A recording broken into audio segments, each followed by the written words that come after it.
most people believe skipping a meal before training is dangerous, that your body will weaken, that muscles will vanish, that energy will collapse without warning. But here's the uncomfortable truth no one explains properly. Your body does not fail when food is absent. It switches systems. In fact, some of the most powerful metabolic changes your body can make only appear when you move before you eat, and they happen quietly, without pain, without drama. In this video, we're not talking about motivation, discipline, or fitness trends. We're talking about what actually turns on inside your body when you work out while fasting. What your brain does, what your muscles protect, and why the discomfort you feel early on is often a sign of adaptation, not danger. If you've ever trained on an empty stomach and wondered whether you were helping yourself or hurting yourself, stay with me, because what's happening beneath the surface may surprise you. And if you value calm, evidence-based explanations of how the body really works, take a moment to like this video and subscribe. It helps this channel reach people who need clarity, not fear. Now let's start where the misunderstanding begins. Part 1. The energy myth most people believe. Most people think energy comes from their last meal. Eat, then move. Skip food, lose strength. That idea feels logical, but biologically, it's incomplete.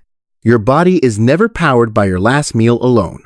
It is powered by stored energy, managed continuously, whether food is present or not. When you wake up in the morning, you're already fasting. Your body hasn't eaten for 8, 10, sometimes 12 hours. Yet your heart is beating, your brain is working, your muscles can still move.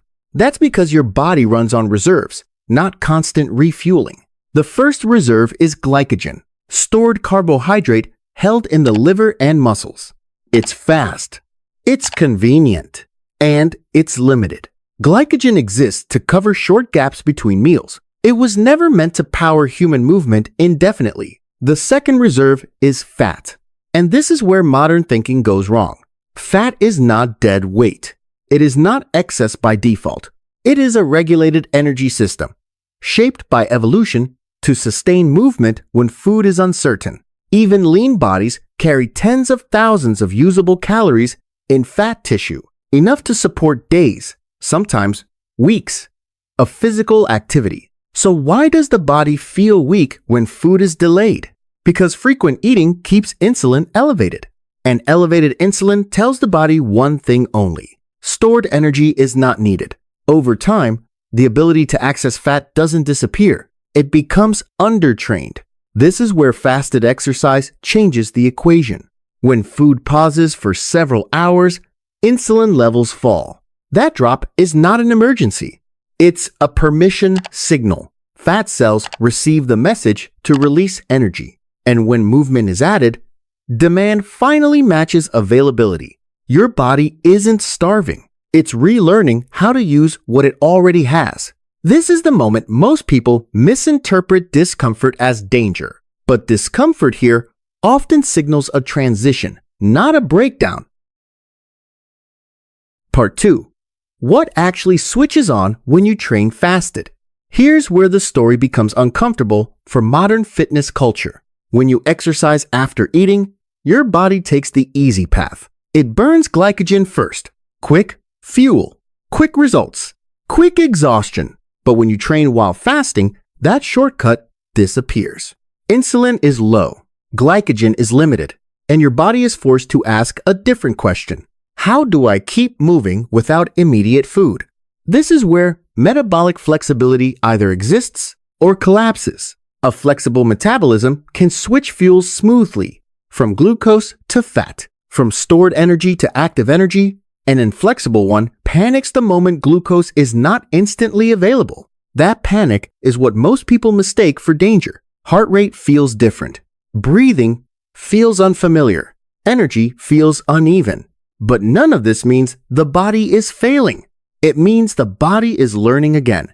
As exercise begins in a fasted state, fat cells receive a clear signal. Release energy now. Free fatty acids enter the bloodstream.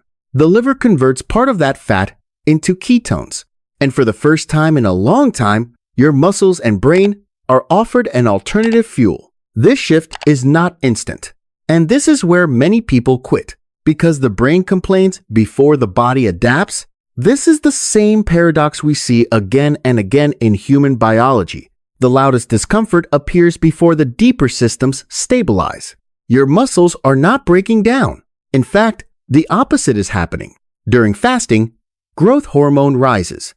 Exercise raises it further. Growth hormone is not a fat loss hormone. It is a tissue protection hormone. It tells the body, preserve muscle, mobilize fuel. This is why short-term fasted training does not automatically cause muscle loss. Muscle is expensive tissue. Your body protects it as long as fat is available. Meanwhile, insulin sensitivity improves quietly in the background. Muscles trained under low insulin conditions become better at absorbing glucose later, not during the workout, after it. This means fasted exercise doesn't just change what you burn now. It changes how you handle food later. And then there's the brain. Many people notice something unexpected during fasted training. Clearer focus, calmer alertness, less mental noise. This isn't imagination. Ketones provide steady energy to neurons. They reduce the spikes and crashes that glucose-dependent brains often experience. From an evolutionary perspective, this makes sense. When food was scarce, humans needed clarity to move, hunt, and problem solve, not brain fog. So when the brain complains early on, it's not warning you of collapse. It's protesting the loss of its favorite fuel. And here's the key insight most people miss. The discomfort phase is not hunger. It's fuel withdrawal. Just like any system, learning to operate differently. There's resistance before efficiency. Part 3. Why some workouts thrive fasted and others don't. Here's where most people make the mistake. They hear about fasted training and then apply the wrong kind of movement. Not all exercise asks the same thing from your body, and not all energy systems respond well to fasting. When insulin is low and fat is the primary fuel available, your body prefers steady demand, not explosive chaos. This is why low to moderate intensity movement works so well in a fasted state. Walking, easy jogging, cycling at a conversational pace, rowing without gasping. At these intensities, fat can deliver energy fast enough to meet demand. Glycogen stays mostly untouched. Breathing remains controlled. Your body settles into a rhythm. This is where many people experience a strange realization. They feel stable. Energy doesn't spike. It doesn't crash.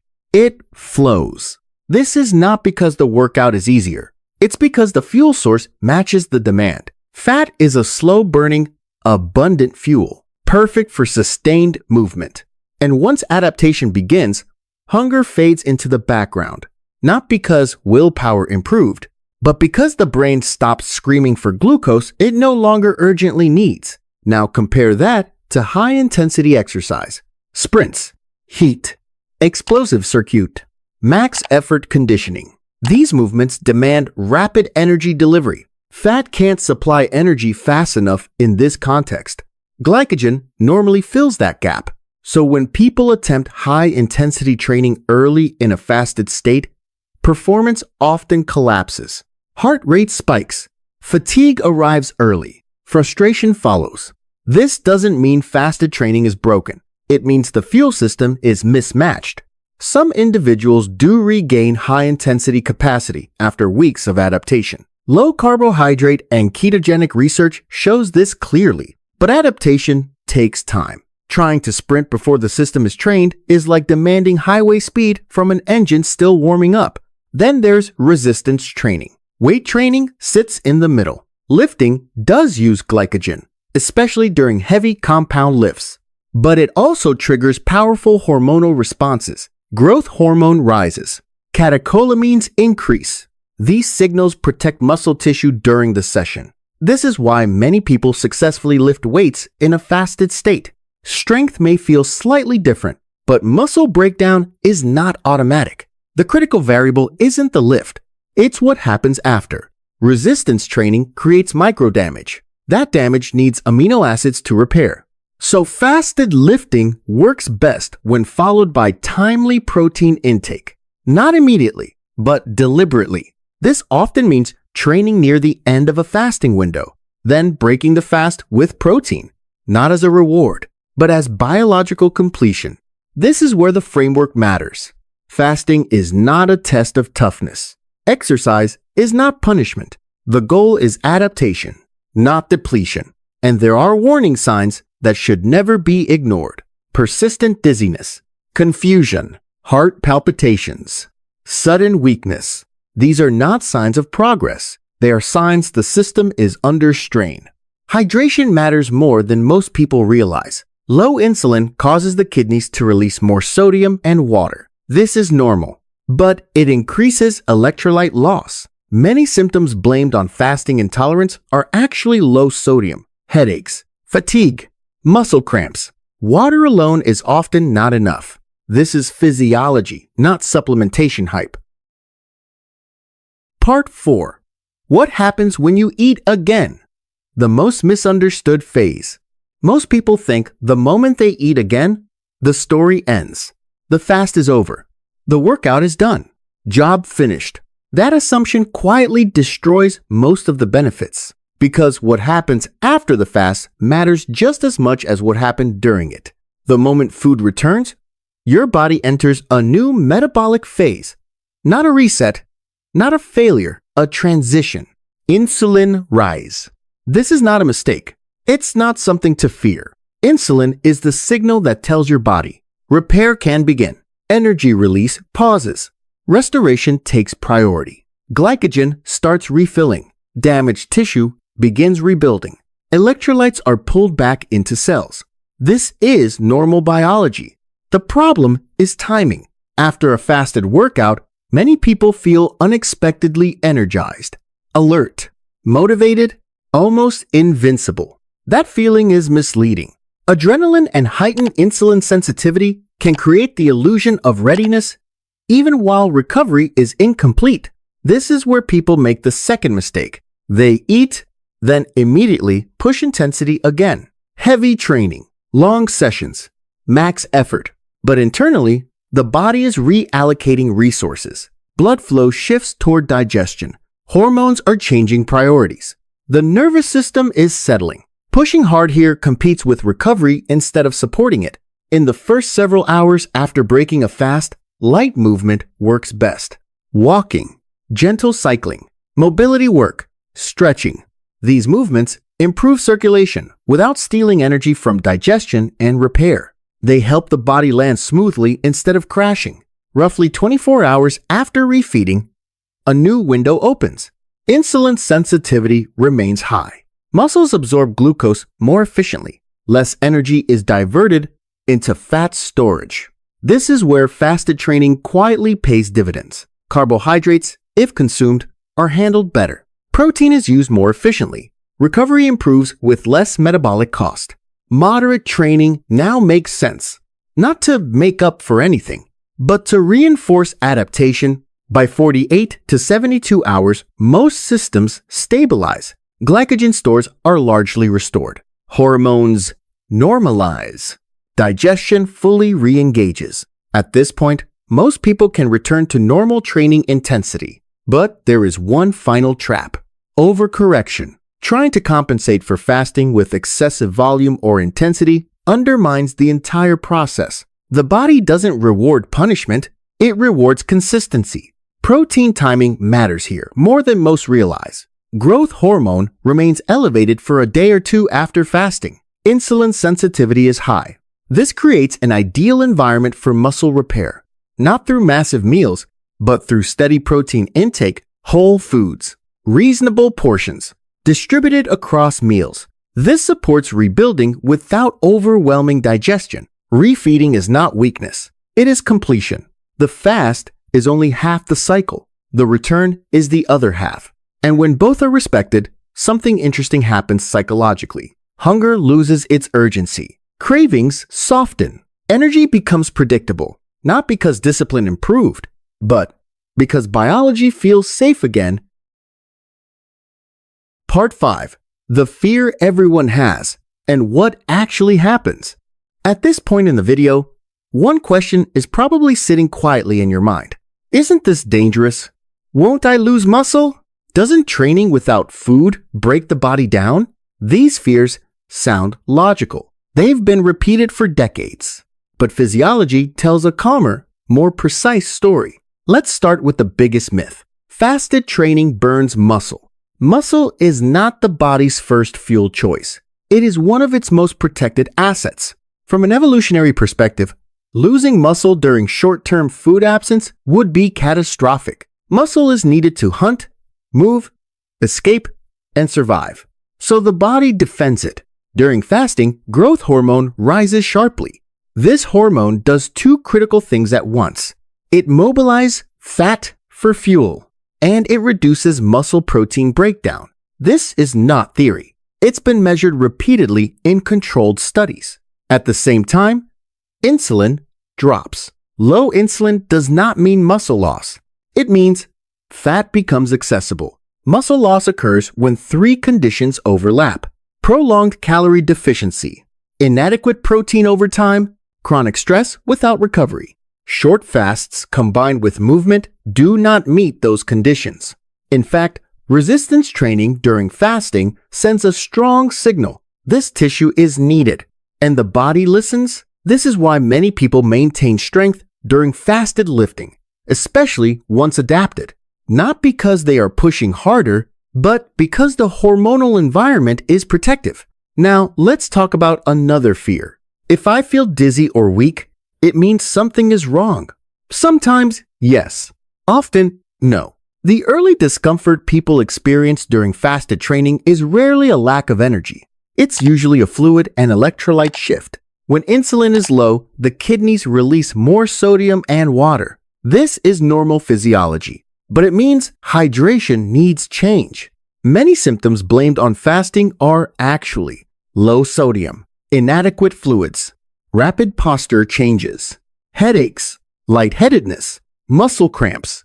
These often resolve quickly with proper hydration and electrolytes. Water alone is sometimes not enough. This is not supplementation culture. It's basic renal physiology. Now, an important line must be drawn. If fasting works, everyone should do it. Absolutely not. There are groups who should not experiment with fasted training without medical supervision.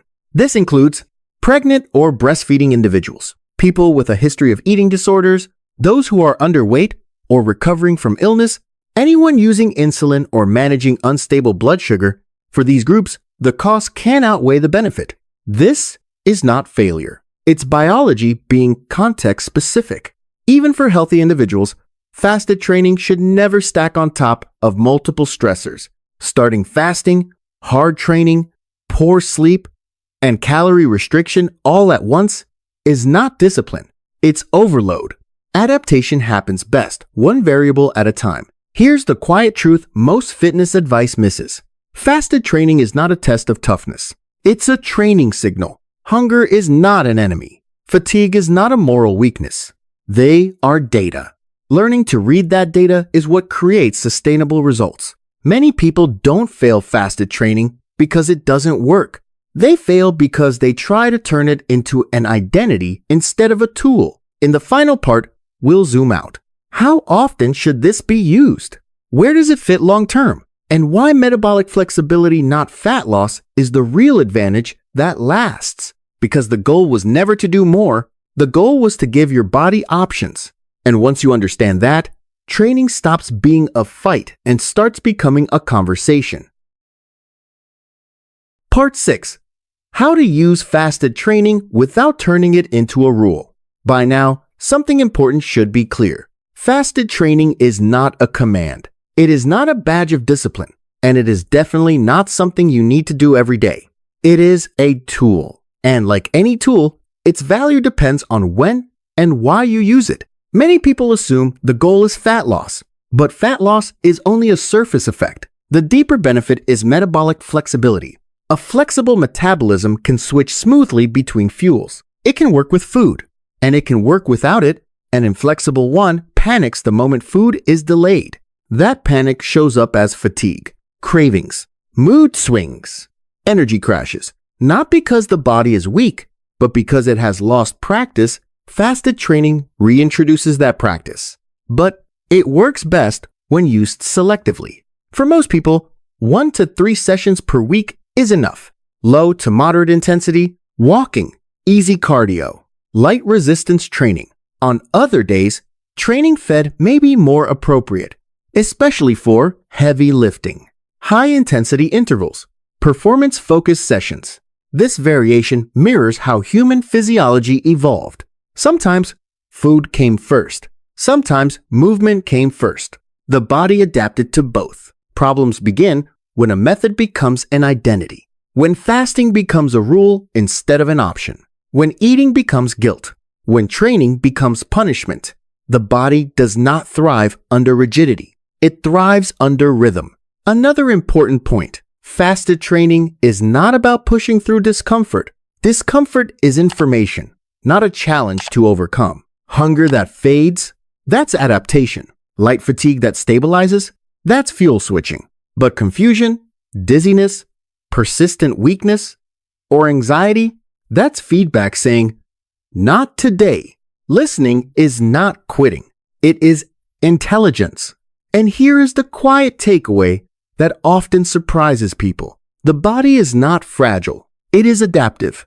It has systems designed to function in uncertainty, with food, without food, under stress. And during recovery, understanding those systems gives you choice. And choice creates autonomy. Instead of asking, "Should I always eat before training?" a better question emerges: when does eating support performance? And when does stepping back allow the body to do what it already knows how to do?